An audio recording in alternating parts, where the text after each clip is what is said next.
Dynamite. Delight. Now, before I get started, there's something I need to address. Someone left me a nice little message talking about, something's going on in Impact. I am not going to address it. Yes, I know it's about Rick Swann. I just checked a little while ago. And I'm not going to answer any questions about it until TNA Impact comes on tomorrow. And I'll address it then. So, you're going to have to wait. I am not going to say anything about Rick. Well, Rich. I like calling him Rick, but it's Rich. But I'm not going to say anything until tomorrow. Now, what are we getting? Dynamite Delight and Cardiac Wales. Well, the crowds was pretty good. They were thick. Let's say it like this. They were thick. With the K. They were thick. They were loud. They were rowdy. Was it a big, rowdy, loud crowd? No, I've heard louder. But it doesn't really matter. It was still good.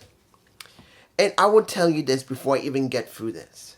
Was this go-home show good? We didn't see anything of Bryan Danielson until the end of the show. We didn't see anything of Swerve Strickland. That didn't come. So, the world champion really didn't address anything at all. But it was the American Championship with the American champion and his opponent. That was the most important thing. Now, understand this. Normally, that's not a good thing. That isn't.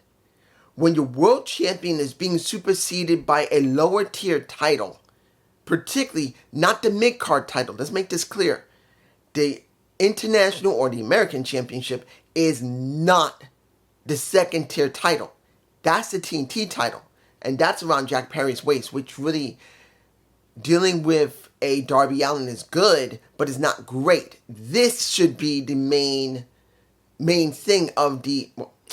I'm botching it because I'm trying to make it clear. Jack Perry wasn't as important as the American Championship with MJF and Will Ospreay. He's the afterthought. And that's bad. I'm sorry, it's bad. Unless the American Championship supersedes and takes the place of the TNT title, which is not going to, that's not a good thing to see. But, due to the fact that they put this on MJF, and they are letting Will Ospreay be like that, there's going to be many people that are going to say, well, so what? I'm not really thinking about Jack Perry anyway and Darby Allin's match. I'm caring about this match. And that I also agree. But that also shows you the glaring weakness of how they've been booking lately. Because you should have something more important with the scapegoat and Darby Allin, who is the reincarnation of a Mick Foley. But what did we get from the talk with... I'm not going blow by blow what Will and MJF said. I'm just not. I will tell you at least, I did like how MJF reacted to the crowd. He didn't play too heavily into them. He did his bit and let them just have their attitude. Now, mind you, some other wrestlers or some legends would allow these people to chant like crazy, let them calm down, and keep talking. But MJF just kept talking. He did it slowly so they can keep it up. And then as they realized they weren't going to get anywhere, they slowly cranked it back and went quiet as Will was getting schooled by MJF. So most people won't like it. Other people will understand it. That is MJF's style. He knew he wasn't going to really get past the crowd. So he just went through the crowd. He just did his bit. He didn't yell past them. He was low and silent. And that is the reason why they started slowing down and started being quiet, because they wanted to hear him. That shows that he read the crowd correctly. Now, not everyone would agree that. They would say, well, he should have stopped and let them have their moment and then continued. And no matter how many times they did it, at least you know they would do that. But they are in Cardiff, Wales, and they do have a schedule to keep. So he went within the schedule. I think it went well. Seeing that MJF and Will have good chemistry when they talk, I didn't have a problem with it. Seeing that, hearing Will Ospreay say that when I was here last year all in, I wasn't even part of the roster, bruv. I was asked to be here. And after having 3,000 people in the back and their nan pretty much hired in this damn place. I'm asked to be here. I will say that was funny. I did enjoy that. But I watch British comedy, so some of how Britain's, I won't say that British comedy can be dry, because it can be very, very colorful. Believe me on that. They had some really crazy shit back in the 70s and 80s, and still do to a certain extent, but not great. But I will give it to like this. Was it good? I will say it was good. There were moments that it wasn't perfect, but was Will Ospreay effective? Yes, he was. Did MJF try to push his buttons? Yes, he did. Did it reach a point that MJF had to talk about Will's wife, the kid she had with another man that Will took as his own? And as MJF said, I'm going to be putting you over because you took on another man's kid. You're raising it as your own. That's to be commendable. I will repeat this a little bit. But as I talk to her in his ear like this, the next kid she has ain't going to be yours. And then he turns to Tony Schiavone, and that is Will Ospreay, and he says, hey, Tony, contact Tony Khan in the back, which shows he's there. And he says, how much is that fine? And he's asked, and he says, 100,000 pounds, which is $126,000. And he's pacing a little bit, and then what do we get? He says, you know what?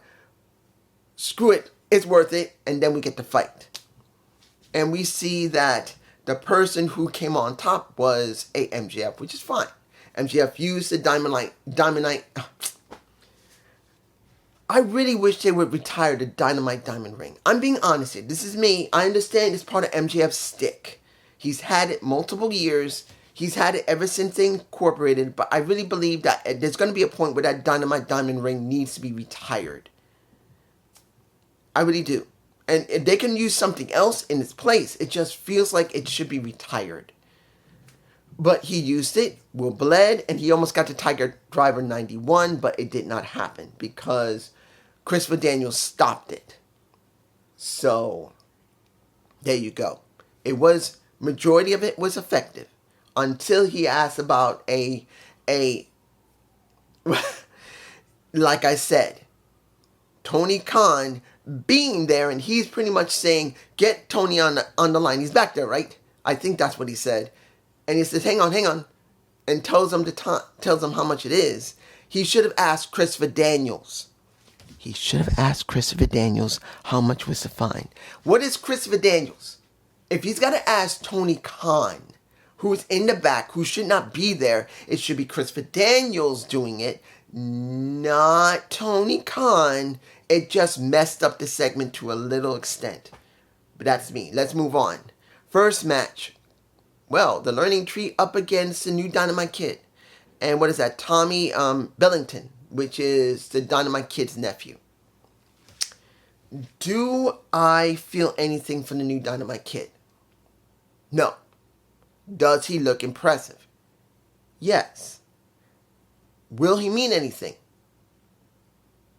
I don't know. This is a big question when it comes to someone who is not just part of a generation, but is a relative from someone from a previous generation that's trying to break in or has broken in to a certain extent in the business. Seeing a Dynamite Kid back again is good, but the problem here is this. How are they going to make him mean something? Because as it stands, he doesn't look any different from any of the other wrestlers like Hook, like Jack Perry, and several others. And you need to make him seem different. He's got to be special. He's got to be different. And if you say he's got to be wrestling, that's going to be part of it. Yes. If he has almost a similar style to his uncle, that will get him in the door. But it will not define him as a wrestler. A pro wrestler needs more. They need more. They can't just be a wrestler. Look what happened to Jack Perry. What was he? Let me give it to you like this. When you look at the Slug Daddy, he said he didn't see anything from Jack Perry, and he was correct. When you look at JD, he was behind him. When you look at Alex, he was behind him because of the way he wrestled and how good he was. But eventually, just like the Slug Daddy, they began to come around. I said it myself. There's got to be more with Jack Perry. Even though he was doing all right, they needed more with him and Luchasaurus and Ricky Stark. Not Ricky Stark. Marco Stunt. Sorry, I said Ricky Starks. And I know what's going on with Ricky. I'm not saying anything. But Marco Stunt, there wasn't enough to go with him. Hearing that he didn't want to do any promos was stupid. He needed to get over. Look what he did. He had to do exactly what I knew he had to do, what the Sleg Daddy said he had to do, and what Just Alex and JD didn't want him to do. At least when they first saw him, they cared more about wrestling than they cared about his character. He now developed a character to go with the wrestling. That's what's going to happen with Dynamite Kid Jr. That's where I see him. I may call him Dynamite Kid Jr., not the new Dynamite Kid. I think I'll call him Dynamite Kid Jr. because I think that's the wisest thing to do. Because he's going to have to try and find a way to work beyond his uncle's legacy, because that's where people are going to see him. They're going to see him as his uncle. And they're going to want to see more than just that. Moving on. Tasteless Tony Storm versus Saraya. Oh my gosh. I am like here. Sad that Saraya has reached this point where this is all she's done. This is it. And the one match I want, hopefully we'll get, which is her versus Mercedes Moné eventually. I don't know if it'll go there, but that's what I'm hoping for. But seeing Saraya and seeing she's really not doing much in AEW, we heard that she was going to make a change. Even I thought that to a certain extent. But if anybody remembers, I was very nervous. Unlike JD and Alex, who said she was going to change the game. And I said, let's hope she can change the game because they're not booking the women correctly. And look what she's doing now. She's jobbing to a Toni Storm, who basically got her ass kicked by a little bit of, well, am I really going for the Miss Glamour of Mariah? I will tell you, Mariah's doing well. She's glamorous. She is doing what a case of Toni Storm would do. But the question is going to be, what's going to happen afterward? If she wins or not, how are they going to book her after this? Because this is one of the most strongest stories they have, and two people have been built quite well. So hopefully after this, we're going to know how well they're going to book her afterward. That's my biggest question. Now, the Continental Championship, which is not on All In. Why? Claudio Castagnoli versus Yusuke Okada. I'm mispronouncing his first name. Sorry. I'm bad with names. Good match. I felt it was a very good match, but why is it here? Why isn't it all in? Why did they put it here? It can't be that stacked and All In that you couldn't fit the Continental Championship. But they did. So they decided to do it here, which they made into a draw. Now, lately some promotions have been doing this. We've been getting promotions like TNA and WWE, I believe, also did a draw as well. So now all three promotions have done draws within the last month for at least two people, which is now a question of, is this becoming a trend right now? But Claudio did not win. He drawed, so he didn't lose, neither Okada. It's kind of a cop-out, particularly that, what are we really getting for Claudio? I really want him in the main event, or at least in the TNT Championship position, and we haven't gotten it. He had to go for the Continental Classic, which, what is that? We got the main title, we got the TNT title, we got now the American or International Championship, then we got the Continental Classic. It's supposed to be down here. Shouldn't he be here or here before going to the main event? I don't even know what is it? I don't even know. What do we have here? Is the Continental Classic title the same as the American or International Championship? Because if this is it, that means we got two lower cards, one mid card and one main event card. I don't even know if they're both on the same level. I don't. But I don't know what's going to be going on with Okada, and I don't know what they're going to do with Claudio. The next match was a trios match. We had to fight before it, and then we got this. And I'm going to tell you this. The match was all right. It was after the match. That was the key. Because, yes, FTR and Darby Allin won. But the Acclaim coming out talking decently well and making it clear they're going to go and get those titles at All In. It was okay when it came to Caster, but something felt like was missing. That's me. I don't know about anybody else. It felt like it was done correctly. It felt like he did what he needed to do, but something was missing. I'm either thinking it was passion or that he knew he wasn't going to win and he just gave a straight promo, which straight was it. Bowman was fine. He always had that energy screaming, everybody loves your claim, but it just felt like Caster was like this.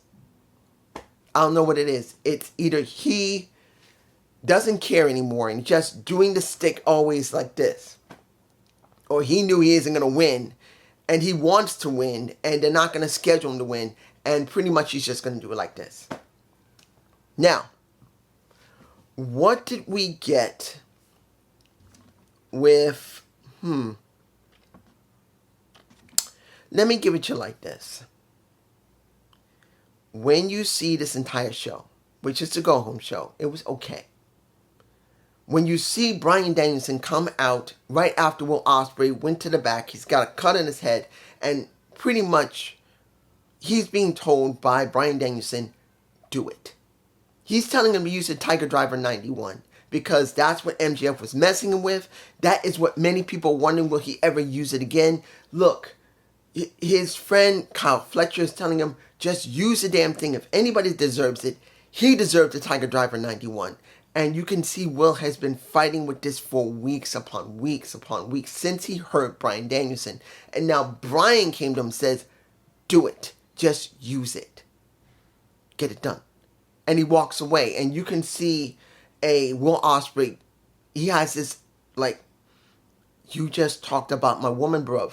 You just talked about my kid. You did this in my people, even if they are from Wales and he is an Englishman. Nah. That's the type of look he gave. Like that. The question's going to be, will he do it? Will he use the Tiger Driver 91? This is going to be the biggest question. And this is where we got a problem. This is a problem right now that we have. What do you care more about? Are you going to care more about if Will is going to use the Tiger Driver 91 on Will? You see I'm botching here because I'm thinking about this and I'm going like, dude, could they actually make it mean something so important and take away from the main event? Because that's what this is going to be. Whether they open the store, you see I'm botching here. If they open the show with MJF and Will Ospreay, and people were going crazy about that more than they go about the main event with Bryan Danielson, they just failed. Not in the sense that they didn't make the show mean something, because they did. You got Will Ospreay and MJF opening the show of All In, and everyone's questioning, will he use the Tiger Driver 91? And either he uses it or not.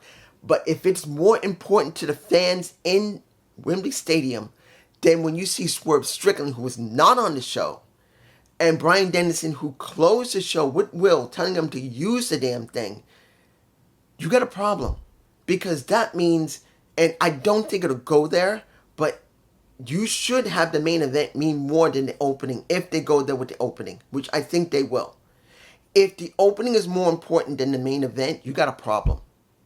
Because when this is all said and done, and I want to make this clear to anyone who's hearing this, I'm not saying that both stories are bad with Will Ospreay and concentrate. I'm trying hard not to get biased in this, because I like this one. I'm not saying I don't like Swerve and Bryan Danielson, but seeing how Will Ospreay and MJF have been built, I care more about this than about Swerve and Bryan Danielson, even though I still care about Bryan. I do. I want to know if he's going to use the Tiger Driver 91. Whether he does or doesn't, the question is going to be, how are they going to move forward after this on the Dynamite following this? Because they got to book this correctly after that match, whether Will wins or not. Because if Bryan Danielson wins, but people care so much about this, we got to make sure Bryan Danielson's booked correctly after that. Because whether he stays or not, the big question is going to be, how are they going to book afterward? Because a lot of times when they book afterward, it's messy as hell. Particularly when we go into All Out, which is going to be on Dynamite. But still, it's going to mean something. But it's just me. Peace.